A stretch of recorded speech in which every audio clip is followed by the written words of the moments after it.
2024 లేదా 25లో డిగ్రీ లేదా బీటెక్ చదివారా? సాఫ్ట్‌వేర్ జాబ్ కోసం ఎదురు చూస్తున్నారా? అయితే కోడ్ జ్ఞాన్ 100 డేస్ కోర్సులో చేరండి. జాబ్ సాధించండి. మ్యాంగ్ లాంటి కంపెనీస్‌లో ఈ మధ్య కాలంలో మనం గమనిస్తే ఇంటర్వ్యూస్ ప్రాసెస్ చాలా డిఫరెంట్ అయిపోయింది సార్. సో, పైథాన్ లాంటి ఏదైతే మనం కోర్స్‌కి సంబంధించి తీసుకుంటూ ఉంటామో, ఆ లాంగ్వేజ్‌కి సంబంధించి సైలెంట్‌గా వాళ్ళ థింకింగ్ క్యాపబిలిటీకి సంబంధించిన ప్రాసెస్‌ని ఎలా టెస్ట్ చేస్తూ ఉన్నారసలు? సో మ్యాంగ్ అన్నప్పుడు top most product based Yes. Companies in the world. అవును. Meta, Apple, Amazon, Netflix, Google. Mm. So వీటిల్లో జాబ్ తెచ్చుకోవటం అందరికీ డ్రీమ్ ఉంటుంది. ఎంత చిన్న సాఫ్ట్వేర్ డెవలపర్ అయినా ఏదో ఒక టైంలో అరే ఒక్క రోజైనా అలాంటి కంపెనీలో వర్క్ చేయాలి. అవును. వర్క్ కాకపోయినా అక్కడికి విజిట్ అన్న చేయాలి, చూడాలి అన్న పాయింట్ లో అవును. ఉంటారండి. సో వీళ్ళు చాలా మంది స్టూడెంట్స్ మాక్సిమం చేసే మిస్టేక్ ఇంటర్వ్యూస్ కి అటెండ్ అయ్యేటప్పుడు రెగ్యులర్ కంపెనీ ఇంటర్వ్యూస్ కి ప్రిపేర్ అయినట్టు ప్రిపేర్ అయ్యి వెళ్తారండి. అంటే వాళ్ళు చాలా స్కిల్డ్ ఉన్నా సరే రెగ్యులర్ ఇంటర్వ్యూస్ కి అండ్ ఈ మ్యాంగ్ కంపెనీస్ ఇంటర్వ్యూస్ కి చాలా హ్యూజ్ డిఫరెన్స్ ఉంటుందండి. Mm. రెగ్యులర్ క్వశ్చన్స్ అడగరు, Okay. వాళ్ళంతా టెస్టింగ్ మోడ్ లో ఉంటారు. ఆ Mm. టెస్టింగ్ మోడ్ కూడా వాళ్ళు టెస్ట్ చేస్తున్నట్టు మనకు తెలియదు. చాలా మనం సైలెంట్ గా మనం ఏ టైప్ ఆఫ్ ఆన్సర్స్ ఇస్తామో దాన్ని బేస్ చేసుకొని వాళ్ళ ఆ, మనల్ని జడ్జ్ చేయడానికి ఉంటది అనమాట. సో ఫర్ సపోజ్ చెప్తే Mm. పైథాన్ కోడ్ రాశారు అనుకోండి, ఆ కోడ్ ని ఎంత టైం కాంప్లెక్సిటీతో రన్ చేయగలవు అని చెప్పి అడుగుతారు. దానికి కండిషన్ ఏం పెడతారంటే ర్యామ్ 1 GB ఉంది అని లిమిట్ ఇస్తారు ర్యామ్. ఓకే. ఓకే, అలా ఇచ్చినప్పుడు మనం ఏం చెప్పగలం? సో ఆ ఇచ్చిన కోడ్ అండ్ డేటా సైజ్ ఎంత ఉంది అన్నది ఎలా ఆన్సర్ చేయగలము అన్నది ఇంపార్టెంట్. సో అదే ఇంకొక సినారియో తీసుకున్నారు అంటే, సో ఇంకొక టైప్ తీసుకుందామంటే అండి, జనరల్గా మనకి ప్రోడక్ట్ బేస్డ్ కంపెనీస్లో lakhs of users, millions of users ఒకేసారి యాక్సెస్ చేస్తూ ఉంటారు. సో వీళ్ళు ఏదైనా ప్రాబ్లమ్ స్టేట్మెంట్ ఇంటర్వ్యూ టైంలో వీళ్ళు ఆన్సర్ చేసిన దానికి వాళ్ళు ఏం అడుగుతారంటే, ఓకే నీ ఆన్సర్ ఫైన్, ఓకే దీన్ని 1 lakh యూజర్స్ ఎలా యూజ్ చేయగలరు ఎట్ ఏ టైం అని చెప్పి అడుగుతారు. అడిగినప్పుడు వాళ్ళు మనలో అబ్జర్వ్ చేసేది ఏంటి ఫస్ట్ అంటే, మనం టెన్స్ ఫీల్ అవుతున్నామా ఆర్ దాని రిలేటెడ్ ఆలోచిస్తున్నామా. Okay, okay. ఎప్పుడు టెన్స్ ఫీల్ అవుతాం? మనం ప్రిపేర్డ్ గా లేనప్పుడు లేనప్పుడు. టెన్స్ ఫీల్ అవుతాం. అవును. ఆబ్వియస్లీ మన ఫేస్ ఎక్స్ప్రెషన్స్ అన్ని చేంజ్ అవుతాయి అండ్ మనం ఏ టైప్ ఆఫ్ ఆన్సర్ చెప్తాము అన్నది ఇంపార్టెంట్. సో దీన్ని స్కేలబుల్ చేయొచ్చు సార్, లైక్ సర్వర్స్ ఇంక్రీజ్ చేయొచ్చు, ఇట్లాగా డిఫరెంట్ ఆన్సర్స్ సో ఆ చెప్పే ఆన్సర్ మనం ఫస్ట్ ప్రిపేర్డ్గా ఉండాలి.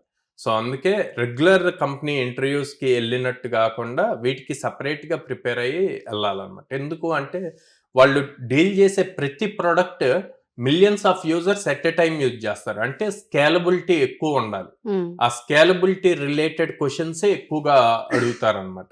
ఓకే. టెక్నికల్ రౌండ్స్ ఇవన్నీ ఓకే, నీకు కోడింగ్ వస్తేనే నువ్వు ఆ లెవెల్ దాకా వెళ్ళగలుగుతాం. వెళ్ళినప్పుడు నీకు వచ్చిన ఆపర్చునిటీని క్రాక్ చేయాలి అంటే అసలు టాప్ లెవెల్ కంపెనీస్ ఆర్కిటెక్చర్ ఎలా ఉంటది అన్నది ఇంపార్టెంట్. ఒక సాఫ్ట్వేర్ ఒక ప్రోడక్ట్ వాళ్ళు బిల్డ్ చేస్తున్నప్పుడు దాని ఆర్కిటెక్చర్ ఎలా ఉంటది, ఓకే ఫస్ట్ ఒక 1000 members కి బిల్డ్ చేస్తే దాన్ని ఎలా స్కేలబుల్ చేస్తారు అన్న పాయింట్స్ గనక తెలుసుకుంటే ఇలాంటి మ్యాంగ్ కంపెనీస్ లో ఈజీగా క్రాక్ చేయగలుగుతారండి. ఓకే.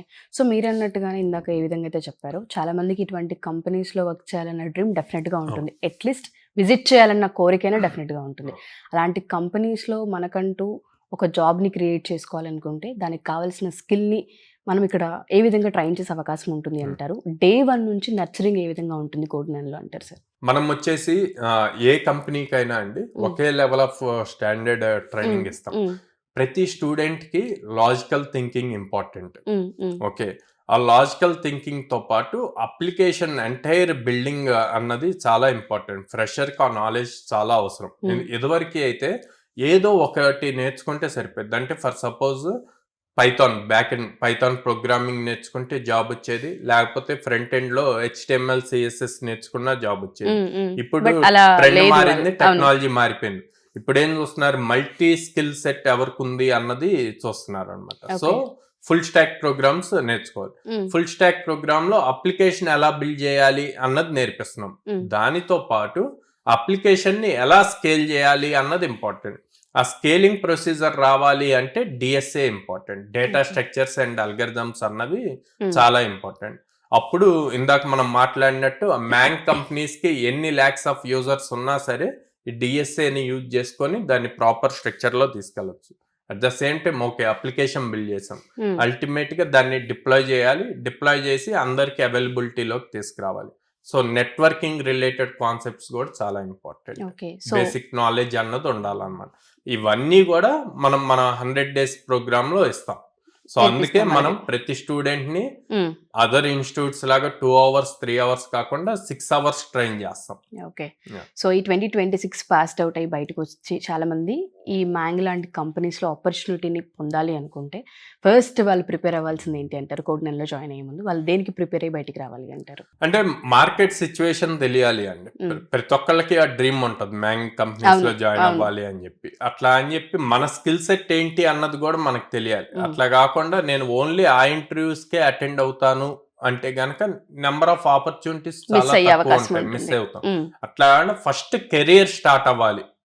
కెరియర్ స్టార్ట్ అయ్యాక నేను ఒక 2 years కైనా 3 years కైనా నేను అది రీచ్ అవ్వాలి అన్నది పెట్టుకుంటే ఈజీగా అచీవ్ చేయగలుగుతారు. ఓకే. సో ఆ గైడెన్స్ అదంతా కూడా మన దగ్గర డే 1 నుంచి ఉంటుంది. ఇవ్వడం జరుగుతుంది. ప్రతి స్టూడెంట్ కి పర్సనలైజ్డ్ గైడెన్స్ ఉంటుందండి. అంటే personalized in the sense every 50 batch లో క్లాస్ రూమ్ లో ఉండేది 50 స్టూడెంట్స్. Hmm. ఈ 50 స్టూడెంట్స్ కి ఒక ట్రైనర్ ఉంటారు.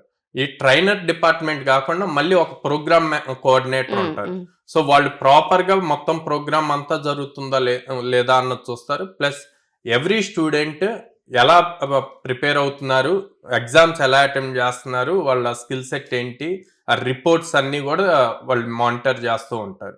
సో దాంతో మేము పర్సనలైజ్డ్ గా ఈ రిపోర్ట్స్ అన్ని ఉండటం వల్ల తిని ఎక్కడ వీక్ ఉన్నాడు అన్నది చూసుకొని వాళ్ళకి మళ్ళీ సపరేట్ ట్రైనింగ్ సెషన్స్ ఉంటాయి. ఓకే. సో ఆ పర్సనలైజ్డ్ ఉండటం వల్ల మన దగ్గర సక్సెస్ రేషియో ఎక్కువ ఉంటుంది అన్నమాట.